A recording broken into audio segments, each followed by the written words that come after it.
Alistair McIntyre may have an answer to that. In two recent books, one, Dependent Rational Animals, and a collection of essays, he tries to develop a sort of post-Marxist alternative to liberal capitalism.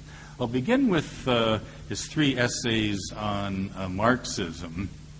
One was written in 1953, the year of Stalin's death. The second, 1968, the year of student revolutions, especially in Paris, the Soviet invasion of Czechoslovakia, and a much more positive note, the year my wife and I had our only child, our beautiful daughter Susan, who's given us 3 beautiful grandchildren. There's nothing to do with my paper, but that was 1968. The third was written in 1995, and this is, of course, shortly after the collapse of European communism. McIntyre acknowledges that some parts of Marxist theory and some Marxist predictions have genuinely been discredited.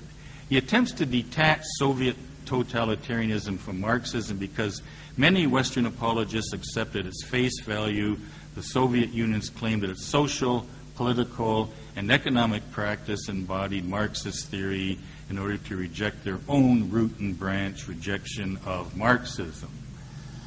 Now, as far as I can tell, McIntyre never discusses Popper's critique of Marxism. In fact, he never discusses Austrian liberal individualism. I did my PhD on McIntyre's critique of liberal individualism, and I got interested in it because I liked the title of his book, Which Justice, Whose Rationality? Or is it Whose Justice, Which Rationality?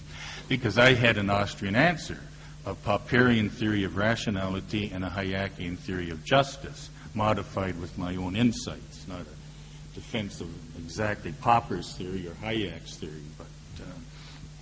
But McIntyre never critiques the liberal individualism of the Austrians, particularly Popper and Hayek, and it can't be because he doesn't know Austrian philosophy, and thought he certainly does. Okay. Now, in this section, he defends a proposition that Popper also defended, which he got from Marx, which was definitely anathema to Hayek. There's a type of injustice which is not the work of a particular person on a particular occasion, but is instead perpetuated institutionally. This is what's usually meant by social justice or social injustice, a term McIntyre never uses, but he does have a theory of social justice of the kind that Hayek does not agree with, of course.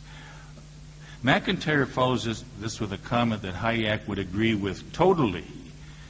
The impersonal relations imposed by capitalist markets necessarily lack any justice of desert. Hayek and McIntyre disagree on the desirability of this situation and how they argue about its desirability. Basic difference is Hayek has numerous arguments for this. McIntyre offers none whatsoever. He merely repeats his faith in his own Aristotelian cum Marxist theory of justice. He has this very strange, might seem strange mixture of Aristotle with Karl Marx and with Augustine, by the way. So it seems like a strange thing, but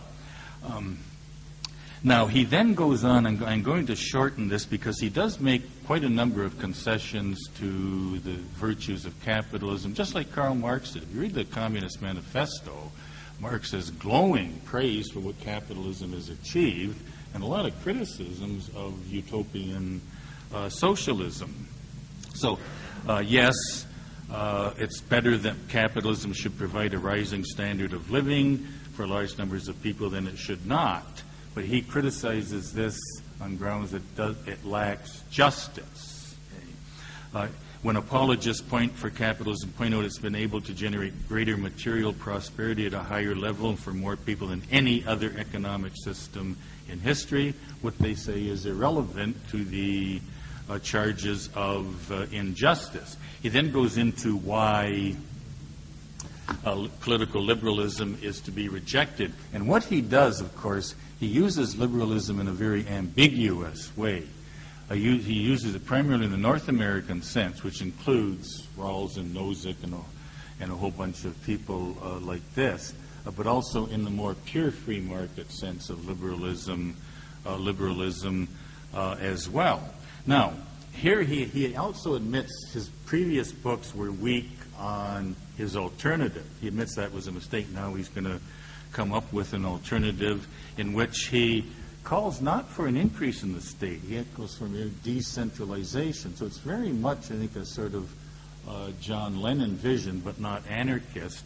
It's more like both what Haken wants, based on what the Frankfurt School argues, a sort of dialogue leading to a common mind and that sort of thing. Now he does defend utopia by arguing that the goals he has in mind are utopian, but he has a rather interesting reply to this. Trying to live by utopian standards is not utopian, although it does involve a rejection of the economic goals of advanced capitalism.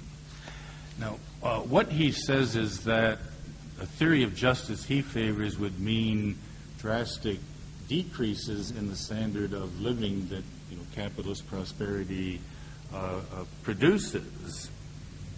And it also means the society would have to concern itself with restrictions on mobility, job mobility in that. And my criticism of this is it sounds to me strikingly similar to the old Roman nostrum, let justice be done though the heavens fall. Now, the problem I see with this, the obvious response I've always thought to this, well, if the heavens do fall, will that not inflict massive undeserved harm on billions of people?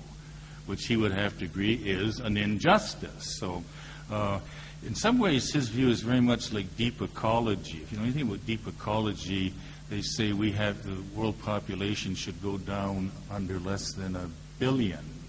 And how you would do this without either nuclear war or mass famine or sterilizing all women, I don't know how you would bring that about, and I think it would cause massive harm.